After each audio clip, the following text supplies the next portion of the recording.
Welcome to Yes Also. I'm Suzi Barrett, and my guest today is Alex Song-Xia. Many of you know Alex from their work on Dropout in shows like Very Important People and Dimension 20, and they've also written for Rick and Morty and The Tonight Show with Jimmy Fallon. Alex's improv career started at UCB New York, and they're now in LA where you can see them improvising in ASCAT and Asian AF, among other shows. Something we dive into in this conversation that I found really interesting was Alex's love of playing despicable characters and their tips for doing that in a likable way. And in part 2, we go into depth about their work on Dimension 20, and we talk about character morality and subversive comedy and a bunch of other great stuff. Part 2 is for subscribers only. If you're not yet a subscriber, you can head over to yesalso.supercast.com. And once you're a subscriber, all of the part 2s of all of these episodes will immediately unlock and be accessible to you on your regular podcast feed. You can also subscribe to us for free on YouTube, where we have videos of all of these episodes, and follow us on Instagram at YesAlsoPod. We post video clips and photos of our guests. It's a great time. If you're a fan of Alex, and I'm sure you will be, make sure you check out their Netflix is a Joke stand-up special on YouTube. But for now, let's go to Alex directly. Alex, welcome. Thank you for having me, Suzi. Of course. Oh, what a thrill. I have played a few shows with you. Yes. And from the inside, I'm such a fan. Oh, my God, same. Yeah, the first time we played together, I was like, who's this person? Yeah, I came out of nowhere. Yeah. Did you come out of nowhere? No. Well, maybe in LA. I came from New York, and then I think us New York UCB people have been having it too good lately. What does that mean?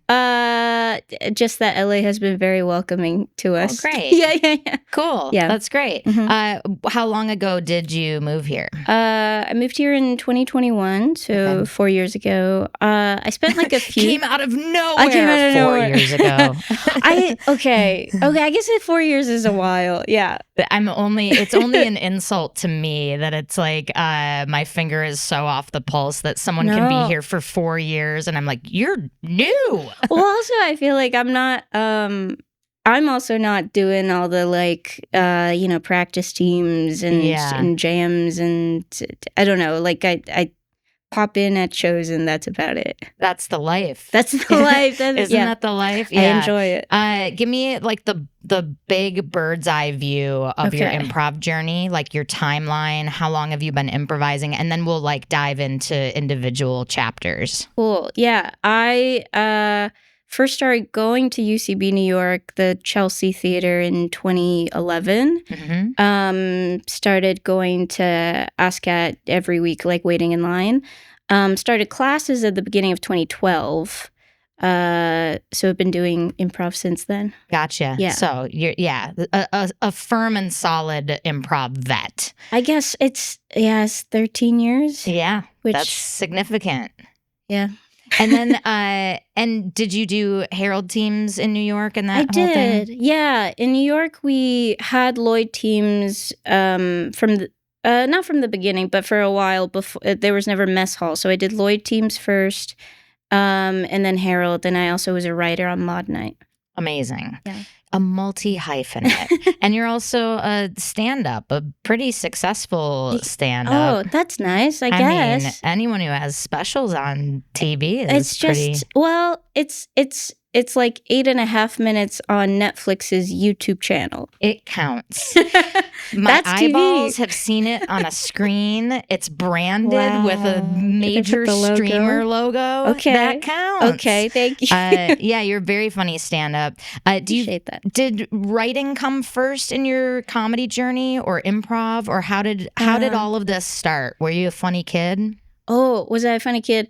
So I was born in Canada, and then I moved to the States in 3rd grade, mm-hmm. and I think I was very boring in Canada. I think I only got funny here, like by force. I don't know. Yeah, why do you think that is? Is it because you moved and you had to be funny, or what? Is it something about the U.S. that made you funny? I think so.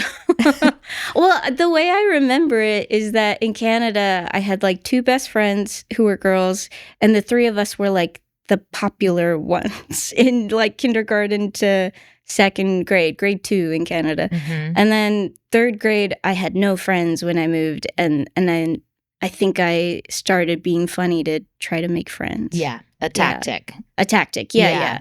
Because your business card that said, "Trust me, I was one of the 3 popular ones in Canada," was not really playing here to this third grade I was too scared to give the card to anyone even. Yeah, right. I would leave it places. I was wondering, that's the Occam's razor answer. Of course, that's the simplest explanation is you moved and you needed to make friends. So you needed to like be gregarious. I guess so. Have other people said that before? Yeah, that's kind of that is a theme sometimes, or people who moved around a lot, like developed a comedy personality. So that's how you like create a baby comedian. Possibly. Or I didn't move at all. So there are like both things. Yeah. I'm always like curious about the reason. I was always trying to get attention. And then being funny became like a way to do that. I see, another tactic. Yeah, right. Okay. But yeah, I guess I had like the funny ingredients in me. When you're a kid, you don't really know how to be funny. But I was always like obsessed with watching comedy. So like there was something that resonated, and I loved when I could get a laugh. It was the best. So that always has been like, I've loved having like a comedic lens on, I guess. Yeah. What was the comedy you liked as a kid? Like Saturday Night Live, Mel Brooks movies. That was a gap for me. I saw like History of the World Part 1, but that was about it as a kid. Yeah. I have a memory of being like 8 years old at the video store and asking for History of the World Part 2 because they do that fake trailer at the end of Part 1. And they were like, it's not in our system. I'm like, can you order it? Like, do you have, and this is pre-internet, you know? Yeah. And they're like, I don't know. It's just like not coming up anywhere. Are you sure it exists? I was like, it does. There's a trailer for it at the end. Oh my God. So embarrassing. That's so cute. You made it all the way to the store to ask. You know what I mean? Yeah. I'm like, but I promise. Yeah. And I think I might have done it at multiple stores. Like, I think it was. I'd watched that film. Like, just you going to try to find. They made a part 2 eventually, right? Or a TV show? Yeah, the TV show. Ike Barinholtz did it.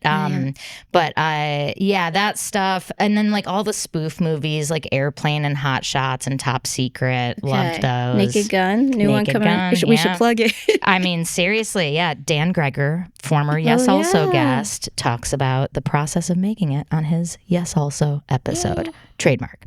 I was interested, though, if there was like a cultural shift that inspired comedy in you, because like I have a lot of Canadian step family and in-laws. Both my dad and my brother married Canadians. So like, I have like a landscape of Canada in my life. But you know, it is a culture that values humility over arrogance. And people are, they have that British thing. They're just a little more like polite and quiet and go with the flow than America. And I wondered if that like, look at me was a function of moving here. But that's interesting. Because I moved when I was 8, which I guess is pretty young. And then my family... my parents also immigrated from China to Canada. So I think being in the States, I very much identified as Canadian, but like looking back, I'm like, I probably had like fairly limited cultural exposure. That said, I don't know if it's the Canadian or all the other factors, but I guess I tend to be perceived as polite and have humility. Yeah. And I remember even when I started UCB, like somebody, like one of my early improv teammates was like, I see you more as Canadian than Asian, which looking back, 2012, people could say whatever. But I remember being like, thank you. So it's more. So I was the more racist thing ended up being your response. I just was like, oh my wow, God, phew, you don't see me as Asian. Phew. Oh God, that's the nicest thing anyone's ever said to me. You see me as Canadian. I think I probably said sorry a lot. I don't know. Oh man, sorry. Yeah, I can spot it now, but I don't think I naturally say sorry. So what drew you to UCB to like improv and? I think timing wise, it was 2011. I moved to Manhattan for school for NYU. I quickly dropped out, but the process took a few years. But like Welcome Week, Bossy Pants had just come out, so I was like reading Bossy Pants, and I think Tina Fey mentions the Upright Citizens Brigade, so I looked up a show and like took my roommate to it, and then we just started going back every week for the free show. I want to pause here to just like really land on this for a second for like people listening.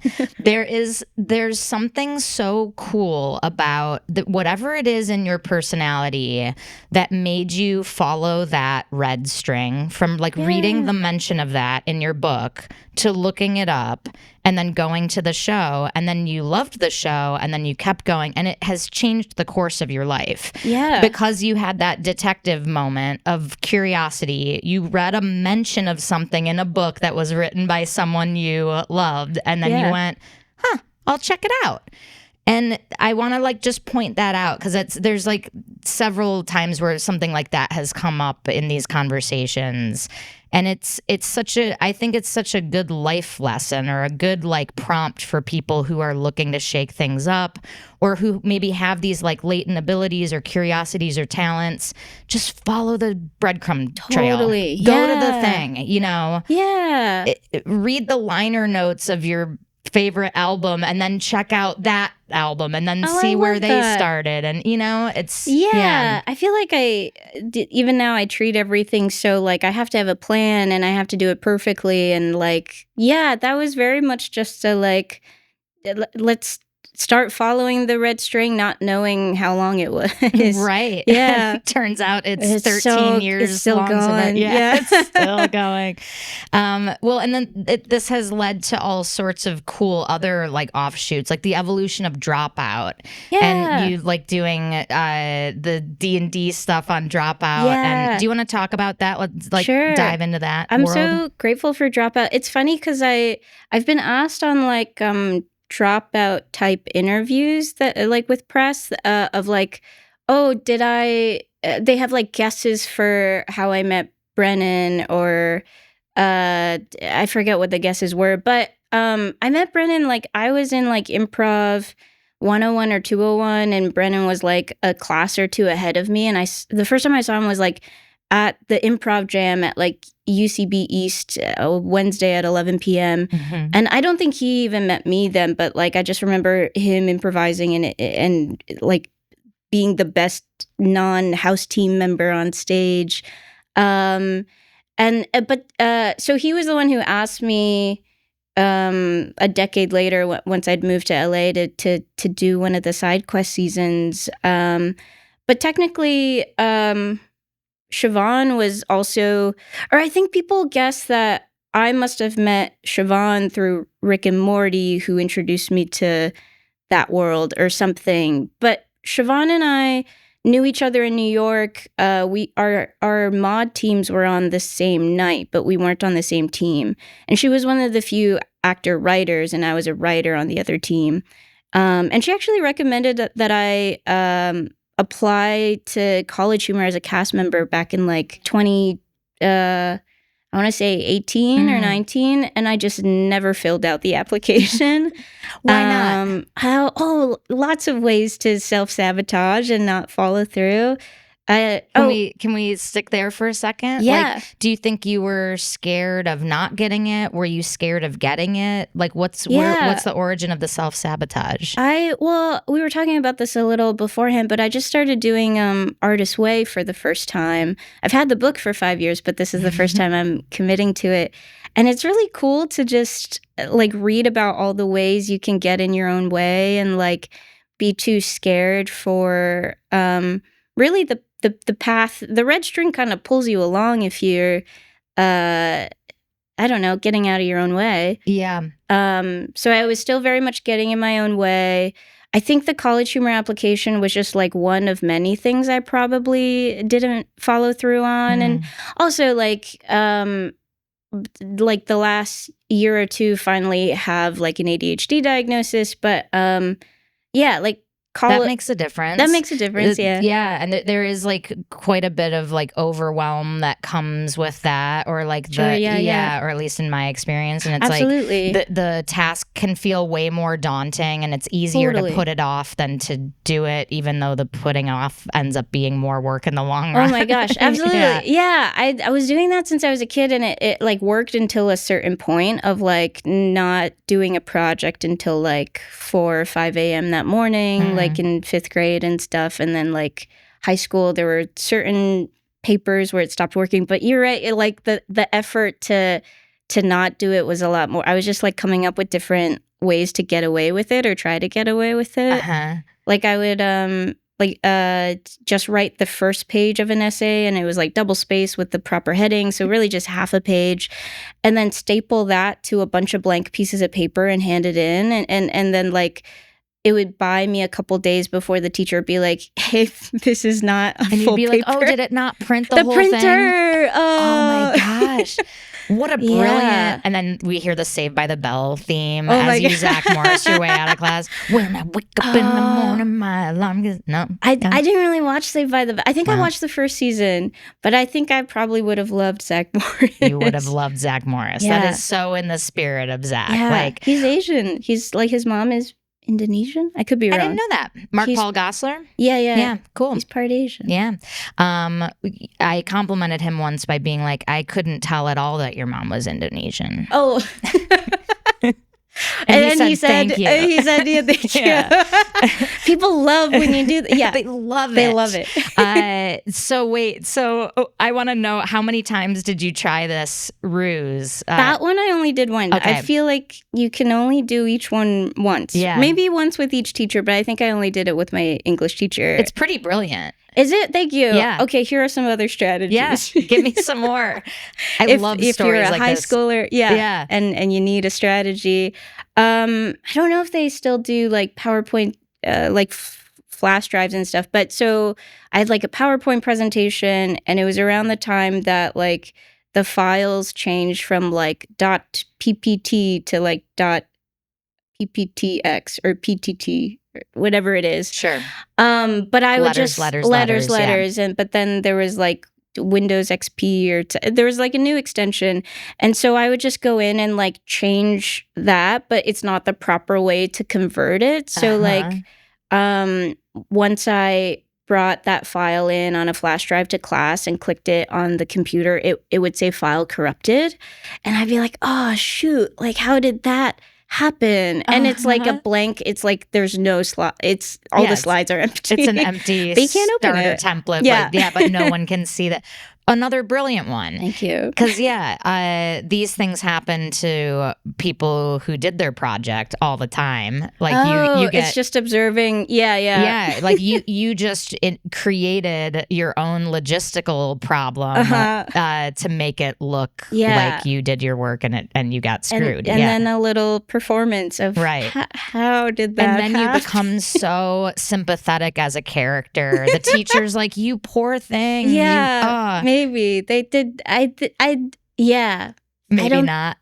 I think it was a more of like, oh, okay. Okay, Alex. This keeps happening. Yeah, fine. Ride your skateboard out of here. I'm picturing you like scooting into class on a little board. No, okay. I wish. Yeah. Just a quiet kid who wasn't doing their work. Yep. No cool character to go with it. No. Just the like, oh, it's always the quiet ones, but about like ADHD. Yeah. So self-sabotage. You didn't turn in your college humor application. No. And then cut to years later. Cut to years later. Yeah. And also, well, Siobhan, talk about, I'm so grateful for people who just are like, really trying to like all ships rise with the tide and like bring each other up and stuff. Like a couple years later, she then recommended me for Rick and Morty, which I like in December 2019 or January 2020, and I didn't hear anything from them then. But like a year later, December 2020, I got an actual interview. So like getting Rick and Morty as a writing job, season 7 was like, That's amazing. I credit to Siobhan, yeah. Yeah, so cool. And this speaks to another sort of theme that comes up a lot here, which is like going to improv classes, wherever they are, lands you on a planet of your people. So like you're meeting like-minded people who are smart and funny and odd and creative and all of these things. And when the time comes that they want to work with you, you get to work with each other. Like you get to bring them to things and they bring you to things, and you have this like planet of people. Yeah. I feel like I've seen like Issa Rae talk about it in an interview where it's like, oh, like when you talk about making connections and networking to try to like the necessary part of all of this is that like, oh, do it laterally. You're not trying to like get some famous person to be the one to like bring them with you. It's like it's all your friends. You're making stuff together. Yeah. Laterally is such a great way to say that. Yeah, don't climb on people. The point is, the point is you're all at this party together where you're all being creative and learning your craft. Yeah. And then as things happen for everybody, you all share in it together, and there's more opportunities for everybody as these doors kind of open up or whatever. Yeah. Which also is like, just be a nice person. Speaking of comedy, like as a kid, I loved watching Conan as well. And I remember like his farewell, his brief like Tonight Show so like stint. Work hard and be kind thing. Yeah. And like I had a t-shirt that said work hard and be kind. It was like when Keep Calm and Carry On like really took America by storm, especially with t-shirts and posters. Like a very old British thing, right? Yeah, World War II. Yeah, I think, but that time was, hipsters put it on t-shirts. So I had one with like the Conan coif hair, and then it said work hard and be kind, and I wore that all the time. Yeah, I'm familiar with this t-shirt. Wait, really? Oh yeah, it was like around town quite a bit. Yeah, it's like from like Tea Fury or something. Don't know. Anyways, but yeah. Wow. I mean that phrase, that mantra is absolutely true. Like show up, do your stuff, but also like be nice and But and again, not so that you can get something. Right. Like just do it because that's how we all want to be. Like and that's how it's if everyone's doing that, then what a nice world we live in. Yeah. Although I am constantly in awe of like people who can be a dick and still do stuff. It's crazy. It's absolutely insane. Yeah. That seems hard. I know. And also like, why do people keep letting them do it? Yeah. I ran into a friend recently who was talking about a commercial director who was just like an absolute asshole and known as that, like to the point where like when she booked the spot, her agent was like, just as a warning, this guy has this reputation. She said he was like an absolute ass to like every actor, every crew member, was just like mean. I'm like, how does that person get hired? And like there's one like, oh, my first thought is like, wow, they must be worth the trouble then. But then it's like, oh no, actually there's a long history of just like propping those people up and like thinking that indicates genius or whatever. And I also don't love the whole like that person's a genius thing. Because and there doesn't need to be a correlation between like struggle or or attitude and good output. And maybe even just like, oh, the ruder someone is, the more you think they must be talented. I don't know. Man, I mean, if he's that shitty and still working, then he must be good. And I'm gonna ignore that that the output actually doesn't look that special because it must be good. Maybe I just don't get it. People really had to suffer unnecessarily for it, so it had to have been necessary. Right. The art must be good. The art of this Lipton iced tea commercial or whatever. Oh my it was. God, Yeah. life-changing. Life-changing. Talk to me about Rick and Morty. What a great show. Yeah. And yeah, what was your experience like writing there? And how does that like correlate with your improv? Do you feel like one helped the other, or are they kind of separate? Yeah, Rick and Morty was my first like scripted narrative show. Before that, I had been working in New York, like mostly as a late night writer. So I'd done like the 6 months on the Tonight Show with Jimmy Fallon thing and some other like New York specific variety comedy shows. Empire State Building tonight. Yes. Oh man, I wish. That was I sent so many packets in. Shoot, they never That was the one responded. I did in self-sabotage, and I just wasn't good enough. Alex, yeah, your packet is actually the front page of the packet over and over and over and over. Oh shoot. Okay. And yeah. then the last page just says corrupted file. And you in don't like pen. that? You don't think that's creative? In pen. So Rick and Morty was my first like foray into like actual things with story, which had always been the goal, I think. Like I love I love story, and in terms of improv, I think prior to that, I had always seen myself like in a writer's room, especially like being greener in the beginning. I like could riff, but I didn't really have anything meaningful to contribute, or at least like I was scared, but I knew I was scared to speak up, but I knew at least how to like yes and a bit. And so a lot of the times when I spoke in a room, it was less like I felt finally comfortable to speak when it was just like riffing on something. Yeah. And so I think improv helped a lot with that. Yeah. And that, I mean, was that a skill that you always had even before you took improv classes, or do you feel like being in the improv gauntlet just primed that in you? That's interesting. Yeah, because I feel like now, like even the word like I'm doing a bit is like pretty mainstream. Like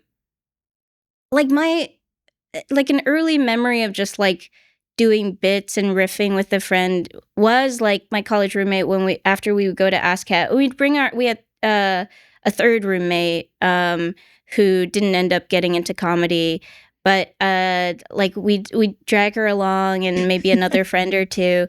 But then the two of us who did end up getting into comedy after, like we would just be like riffing and doing bits after seeing the show, like walking home from Chelsea at like midnight. But we like didn't know that that's what it was called. We were just like, we just felt funnier, I guess. And your third friend was just staring at you blankly. Yeah, I think so. I like my memory is like we were like bouncing off the walls and this person was walking normally. Yeah, interesting. Yeah. But I'm trying to remember if like that was a thing before that. I don't know. I just didn't have the language around it. Yeah, like they're speaking of like improv being a planet of like people who like there's some people for whom it is the home planet like us, and it becomes a language that's like familiar but you never kind of had the words before or something. And it's interesting to hear a story like that's such a clear example of like, you know, it's like dropping two frogs in water and like a hamster, and the hamster's like, I don't want to be in this water. And the frogs are like, whoa, we can swim also. Cool. We can breathe in this. Oh, you know? I love that analogy. It's like there's no shade on that third friend. No. It's just that like this wasn't her world, and so like, but it's so cool that when two people find it who it is the world for, like you said, like you're bouncing off the walls, like that just the introduction of this thing or just watching other people do it lights you up in a way that has you like riffing and bouncing off the walls all the way home. Like you're energized by the fuel of just the idea of it. I love that. Yeah, energizes it, but because it felt like a high, but I guess energize is a less like a drug specific comparison. Energized is my narc terminology for I was thinking like the battery bunny. Yep. Who was on cocaine, but that's a separate. I'm so sorry it wasn't ruin the powered by electricity. No, that came out. It was a huge scandal. The paparazzi caught him. Shoot. Well, debunked. Maybe we judged him too quickly, though. Anyone who wears sunglasses during the day that much during the day, that Energizer Bunny never took those things off. That's true. What? Why did he need it? He played the drums. Yeah. Yes. We don't need that. Yeah. Don't show up to the party with your marching band bass drum, dude. The guitar was bad enough. That would be. I was gonna say terrorism. Anytime there's a mic, I'm like, I guess I should not speak as freely. But that would be awful to bring to a party. And as you said, terrorism. That would be terrorism. That would be terrorism. I know. Yeah, that's what I think. That's what I think, and I stand by it. And please use that as the clip for social. Yeah. I hope that gets transcribed. Tack it on the end of your Netflix special. It's not a special. It's 8.5 minutes. It's only 8.5. That's special to me. That's longer than a tight 5. That's true. They told us 5 to 7, and then we had to do like a practice in front of the Netflix guy, and I clocked in at 6 minutes and 45 seconds, and he was like, yeah, feel free to like go slower. It's only 6:45. And I was like, I thought we only had 7 minutes max. And he was like, yeah, it's like 10. So, wow. Great. Little peek behind the curtain. Wow. That's not that interesting. That's why, some of the comics are speaking at just the slowest slow it rate. down. Don't add jokes, just slow it down. The long pauses between the jokes. Wait till the room is silent again. Yeah. I do like doing that. Do you find that being an improviser and having this part of you that's able to riff on bits and yes and in a room, does that change your stand-up writing? Does it help it? Oh, that's interesting. I do think it helped in terms of like I kept doing stand-up for a long time without like doing the work of like really refining jokes, I think because of the improv background. And I still don't fully see myself as a stand-up. I think the first time I did stand-up was like 2014, not that long after starting improv, but I just never talk about finding your tribe. Like, I think my people were and still for the most part are improv people more so than, and it feels silly that it's so specific. It's like, oh, even stand-up, that's a different type of person and comedy person. It really and is, like, though. Yeah. And even like, meeting acting majors in school of like, that felt like a different breed, or just purely writers. That felt like a different breed also, but like improv people specifically felt good. But in terms of stand-up, until the last maybe 2 or 3 years, I would write jokes, but I hated saying the same thing more than once because of improv. Yeah. And so I also love doing crowd work. And this was before I feel like pandemic and like people posting clips more has increased crowd work in general. Because it's like, oh, that's easier to get a clip of than burning a joke, so to speak. Right. But before all that, like 2018 or 19, I think 2019, I did like a whole hour of just crowd work at Union Hall in New York. And it was just from Joe Firestone and I started at The Tonight Show on the same day. Well, I love Joe Firestone. She's the best. My goodness. Talk about someone who's like so talented and funny and also just bringing people up and so sweet and like generous with a laugh and absolutely warm the best laugh. Oh my God, when you get a Joe laugh, that feels so good. It's the best. So I think we were just like getting dinner once, and I mentioned how most of the time when I do stand up, I just end up doing crowd work, and but I'm like a note I got a lot in improv and a lot of performance stuff in general was that I needed to like the spotlight more. I'm like, I said something, I'm gonna go. Alex, find your light. Step a little bit to the left. Like, yeah, but you need to like being the center of attention more was the note. Yeah. That's so funny. So I had like had the idea of like, pushing myself to do something that would be truly uncomfortable. Like, and stand-up also feels different in that you're the only person on stage. But like, what if I had to do that for a whole hour and none of it's prepared? And then Joe was just like, oh, I'll email Union Hall right now. And so she just got that show going. Wow. Yeah. And my guess is if she hadn't just like fired off that email and gotten the date in the books, that you might have put it off, or it might have been I don't know if I like, would have done it. I'm very similar where it's like, if I have the date in the calendar and I have to make something happen, then I'll do it. But it's like the theoretical and it allows it to be pushed off. Yeah. And I'm definitely a person who's like, oh, I'm thinking about doing this, and then I don't. Like, I've been talking about, I'm working on this feature, haven't even outlined it for like 2 years now, so I need to stop talking about it.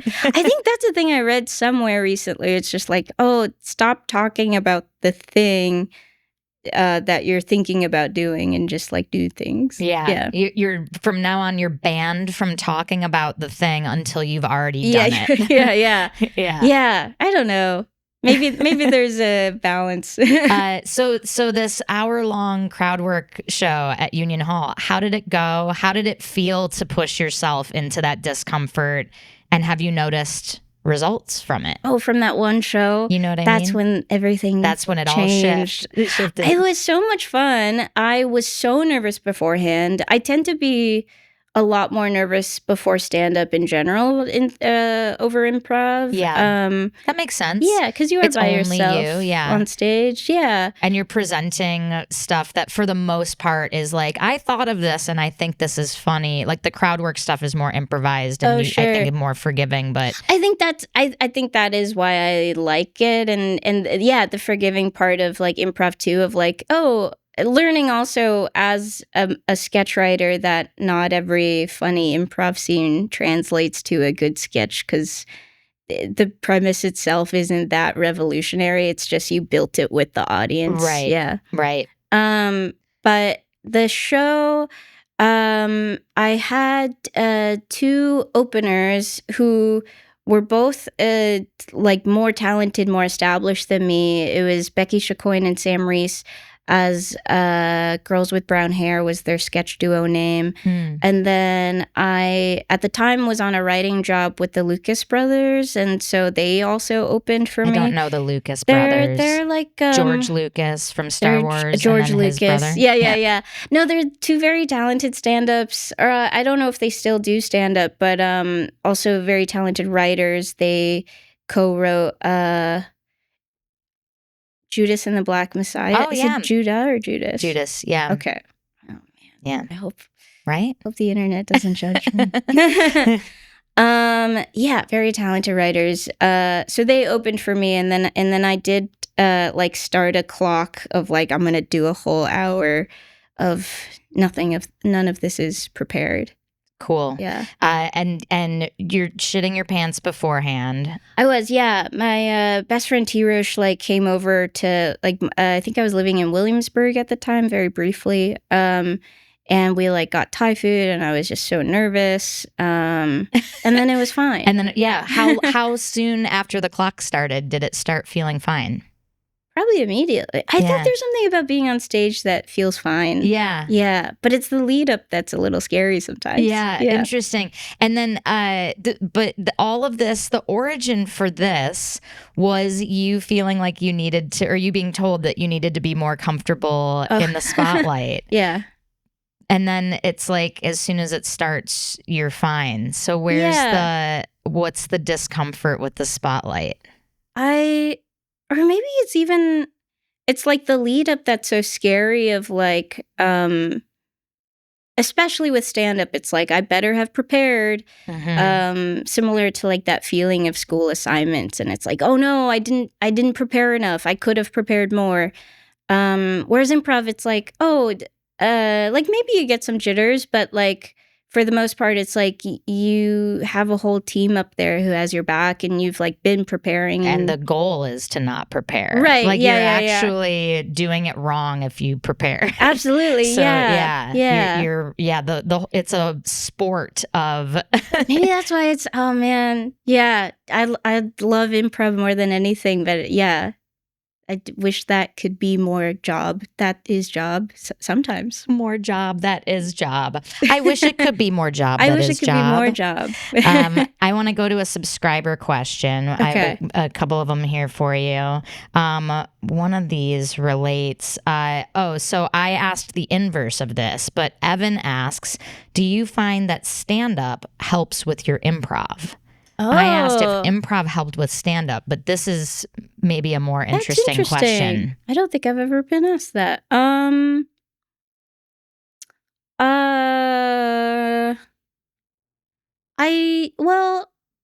don't know if it's because of I guess even as an improviser, I have been described more as like, the whole like pirate robot ninja. Uh-huh.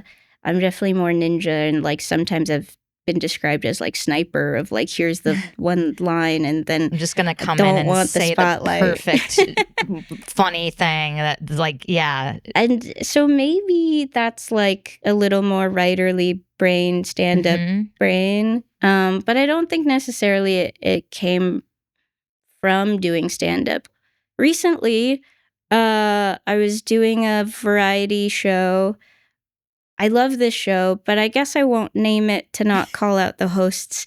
But it was like I was doing an improv portion. There was another improv team hosting it. And there was some other like a character act and one stand-up. And for that stand-up, when that person came out, there was a microphone but no stool on stage. And so I just saw that person like put her phone and notebook on the ground and try to read it from there. And she didn't mention it. And then I was watching from like near the bathrooms in the audience at UCB, like standing. And I like run through that little hallway behind the tech booth to like find the host and be like, she needs a stool. And they were like, I think it's fine. And I was like, no, she's trying to read her notebook. It's stand-up. She needs a stool. But I can't be the one to bring it out because the audience would be like, who's that person? Right. So I kind of finally like, I'm usually not very insistent on other people's things. But I finally got one of the hosts to bring out a stool, and the stand-up did call it out of like, what kind of a comedy show is this? There's no stool. What kind of comedy show is this? And it was all in good fun, when it's stand-ups, you get to be mean and people laugh. I do love that about people don't expect me to be mean. And anyway, so is there a mean streak in you, or is I think so. I think I'm actually mean and a liar.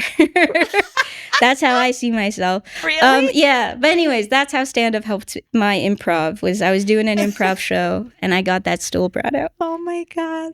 We within 10 minutes we got from work hard and be kind to I think I'm mean and a liar. Well, I wanted to say that earlier, but it seemed like a sweet moment. Oh my God. Can we unpack this? Yeah. Well, and the whole like people pleasing thing and I do think it's like we do it because we're trying to feel safe. But I think it's just you're being a bad guesser and a liar. Like you're trying to guess what people want and you're lying about what you want and need. Oh, wow. Anyways. Whoa. So I love doing that. No, that's like a therapy revelation. And this is all the stuff I'm working on in therapy right now. Yeah. To like trying to like calm my caretaker and people pleaser and stop like bleeding out my own energy on things that are like detrimental to me. Yeah. But to frame it that way, you're being a bad guesser and a liar is so interesting. Well, sometimes I do learn about myself from like stand-up jokes, and sometimes that it feels reductive, but then like occasionally like the joke kind of has a little truth before I know it about myself. But so that's kind of started as a stand-up joke about like being a bad guesser and a liar. But I think I also just started noticing, like having also surrounded myself with similar people, that like, a lot of the times they weren't helping but they desperately needed to, and it felt more about like they needed to feel better, and then I would do that to them as well, rather than like this situation actually needed this. So I'm like trying to learn how to actually like be of service to people in like meaningful ways, rather than I feel uncomfortable and maybe like you are mad at me or don't like me, and so I'm going to try to keep giving to you. And which that's is ultimately selfish, because it's like, I want to feel better, so I'm going to do this for you. And and sometimes I find the language of like, I'm being selfish or whatever helpful, and sometimes it's harsh, but like, it's like, this isn't like, what is this actually about? And we're just trying to feel safe. Man, all right. So I'm gonna fire my therapist and start paying you. Oh, okay. That is job. That is job. That is job. We just do bits. I want to go to this other subscriber question because it's a good one and it'll get us to the next thing I want to talk about. Okay. That's a cool phone case. Oh, thanks. Okay. Ken asks, any tips for playing a low status yet likable character a la Conrad from Mentopolis? That's funny. I think that low status likable is kind of my jam, or bread and butter, or the only thing I can do. So I like have so much fun when I'm playing with you at like AskCat and these other shows, but I am like, I will be most confident if I am playing a small boy who's trying his best and not doing a good job. But I'm like, I wish I were more versatile. What's funny about that, and then we'll get into tips, is like, a few minutes ago talking about getting the note that you need to love the spotlight more. And really it's like your voice as a comedian is someone who doesn't like the spotlight. It's like playing a meek, low status kid who's just trying their best. Yeah. It is like using your like dislike of the spotlight as a superpower. I guess so. And like, just, it's like acting teachers say it. And then also like my therapist has said it too, of like, when I'm like, I don't feel good, I don't want to write. And she's like, use it. The whole like use it thing of like, whatever current state you're in, don't try to change it. Just like, turn towards it, recognize it, and like, the whole like only way out is through, and you're not trying to change your state of being. Although that said, in terms of tips, I feel like that's something I have been thinking about recently, of like why do I get away with being mean on stage sometimes? I guess anyone could, but I guess my specific flavor of it is that I always seem a little scared when I'm doing it. So the least threatening version of mean is I'm scared to be mean. Oh, that's so funny. I'm gonna say it, but I'm so sorry. But I'm still saying it. Oh, that's great. I mean, that's a great character. Is it? Okay, yes. Cool. Yes. Yeah. For part 2 of this episode, go to yesalso.supercast.com. If you like this podcast and you want double the content, head over to yesalso.supercast.com and subscribe. You can also help us out for free by subscribing to us on YouTube and talking us up to your improv communities. If you have a question that you'd like us to answer in one of our Q&A episodes, or a topic that you think would make a great bonus episode, put it in a 5-star review. If you're a theater who would like to host us for a live recording and improv show, let us know at yesalsopod@gmail.com. A very special thanks to our producer, Ryan Rosenberg, audio and video editor, Brian Kessler, and Britt Faye, who does our marketing. Thanks for listening, and we will see you next week. No, we won't, Suzi. That's not how podcasts work. They won't even see us. They will listen to us, so it's actually the opposite of both things you said. Thanks for listening, and you will listen to us next week. Maybe. We don't know.